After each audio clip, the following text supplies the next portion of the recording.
Shalom Bapak Ibu Saudara yang dikasihi oleh Tuhan Yesus Kristus. Sukacita dan damai sejahtera Allah kiranya terus melimpah di dalam kehidupan Bapak Ibu Saudara sekalian dimanapun Bapak Ibu Saudara berada. Mari kita siapkan hati kita untuk menerima kebenaran firman Tuhan saat ini.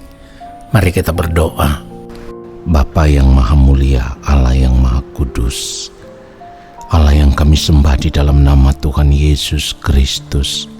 Saat ini kami mau mempersiapkan hati kami untuk menerima kebenaran firman-Mu. Bapa, berbicaralah bagi kami, supaya kami boleh mengerti akan kebenaran firman-Mu, lalu kami hidup sesuai dengan kebenaran firman-Mu.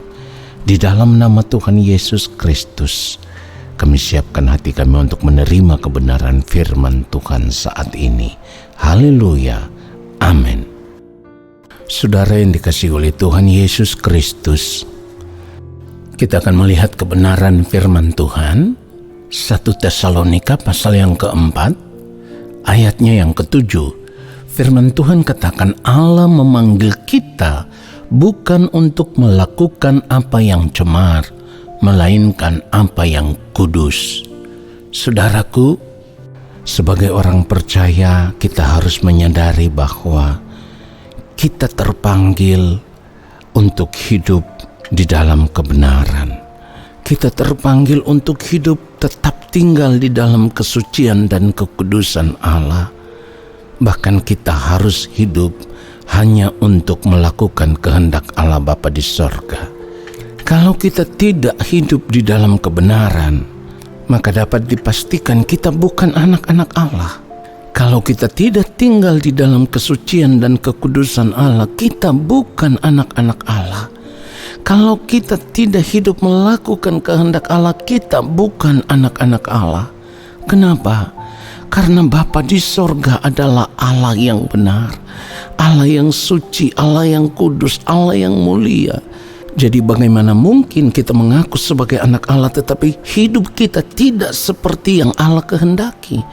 Hidup kita tidak menunjukkan bahwa kita adalah anak-anak Allah. Sekalipun kita mengaku kita adalah orang percaya, sekalipun kita mengaku kita adalah orang Kristen, tetapi ketika kita hidup tidak melakukan kehendak Allah, ketika kita hidup tidak sama seperti Tuhan Yesus telah hidup, berarti kita bukanlah anak-anak Allah. Saudara yang dikasihi Tuhan, oleh sebab itu kita harus mengoreksi seluruh keberadaan hidup kita. Di dalam hidupnya sebagai manusia, Tuhan Yesus berkata, makananku ialah melakukan kehendak Dia yang mengutus aku dan menyelesaikan pekerjaannya.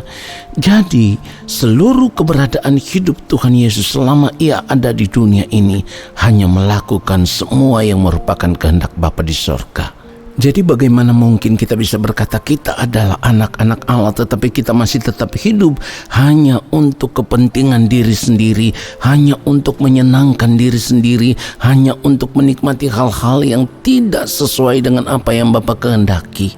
Cara hidup yang demikian adalah cara hidup orang-orang yang tidak mengenal Allah. Saudaraku, firman Tuhan katakan di dalam 1 Yohanes pasal yang kedua, ayatnya yang ketiga, dan inilah tandanya bahwa kita mengenal Allah, yaitu jikalau kita menuruti perintah-perintahnya. Jadi menjadi orang Kristen, menjadi orang percaya belum cukup untuk bisa berkata kita mengenal Allah, kita anak Allah kalau kita tidak hidup melakukan perintah-perintah Allah. Oleh sebab itu kita harus memeriksa seluruh keberadaan hidup kita saat ini. Harus diperiksa dengan jujur, apakah kita sudah melakukan perintah Allah atau belum. Sebab firman Tuhan katakan begini, 1 Yohanes pasal yang kedua ayatnya yang keempat, barang siapa berkata aku mengenal Dia tetapi ia tidak menuruti perintahnya, ia adalah seorang pendusta dan di dalamnya tidak ada kebenaran.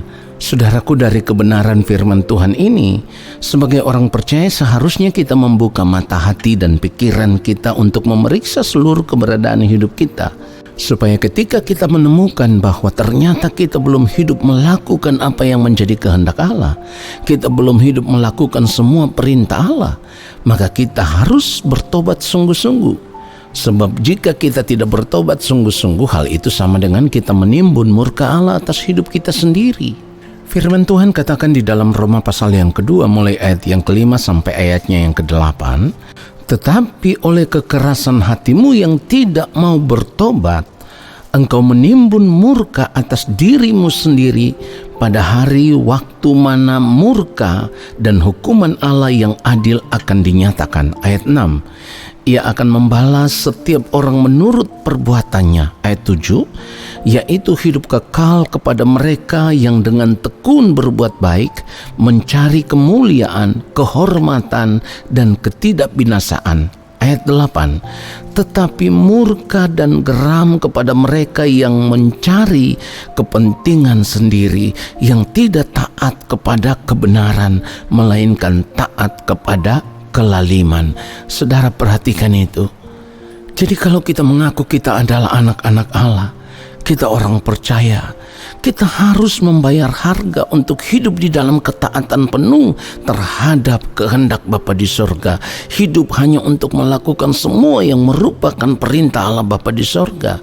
Sebab jika tidak, kita akan menimbun murka Allah atas diri kita sendiri. Oleh sebab itu saya sering berkata bahwa jangan bangga menjadi orang Kristen, jangan bangga menjadi orang percaya kalau kita tidak hidup melakukan kehendak Allah Bapa di sorga. Sebab menjadi orang percaya itu berarti penurutan akan kehendak Allah. Berarti semua yang Allah kehendaki harus kita lakukan. Kita harus bertobat sungguh-sungguh, saudaraku. Jika kita tidak bertobat, percayalah, yang akan kita tuai di kekekalan nanti adalah kebinasaan kekal. Jadi ketika kita berkata kita percaya kepada Allah, kita tidak punya pilihan yang lain selain hidup hanya untuk melakukan semua kehendak Allah Bapa di sorga. Itulah kenapa kita harus terus memeriksa keadaan hidup kita setiap hari. Lalu kita terus hidup di dalam pertobatan. Saudaraku, jangan lagi hidup seperti orang-orang yang tidak mengenal Allah, tetapi hiduplah sebagai anak-anak Allah. Hiduplah di dalam kesucian dan kekudusan Allah. Hiduplah di dalam kebenaran setiap hari, supaya apapun yang kita lakukan di dalam kehidupan kita, semua itu kita lakukan hanya untuk hormat kemuliaan nama Allah Bapa di sorga. Percayalah, cara hidup yang demikian akan terus menggiring kita sampai kepada kekekalan dan menerima kemuliaan di dalam kerajaan Allah Bapa di sorga. Kiranya kebenaran firman Tuhan ini menyadarkan kita semua, lalu kita mau mengambil keputusan untuk hidup benar di hadapan Tuhan sampai waktu Tuhan tiba bagi kita. Tuhan Yesus memberkati kita semua. Amin. Mari kita berdoa, saudaraku. Allah Bapa yang Maha Kudus, kami mengucap syukur untuk kebenaran firman-Mu yang terus menasihati kami, firman-Mu yang terus mengingatkan kami, bahkan menegur kami. Kami harus sadar bahwa kami dipanggil bukan untuk melakukan apa yang cemar, tetapi kami dipanggil untuk melakukan segala sesuatu yang baik, hidup di dalam kesucian, hidup di dalam kekudusan, hidup di dalam kebenaran-Mu ya Allah, dan hidup hanya untuk melakukan kehendak-Mu ya Bapa di sorga. Terima kasih ya Bapa. Kami tahu di sepanjang perjalanan hidup kami ada begitu banyak persoalan, tantangan, dan masalah yang kami hadapi.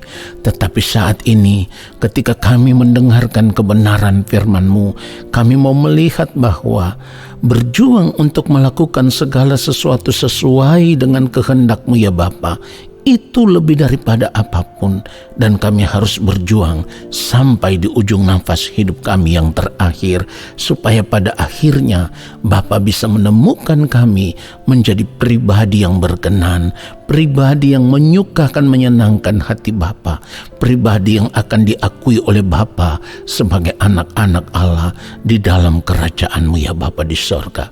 Di dalam nama Tuhan Yesus Kristus kami bersyukur untuk kebenaran firman-Mu. Amin.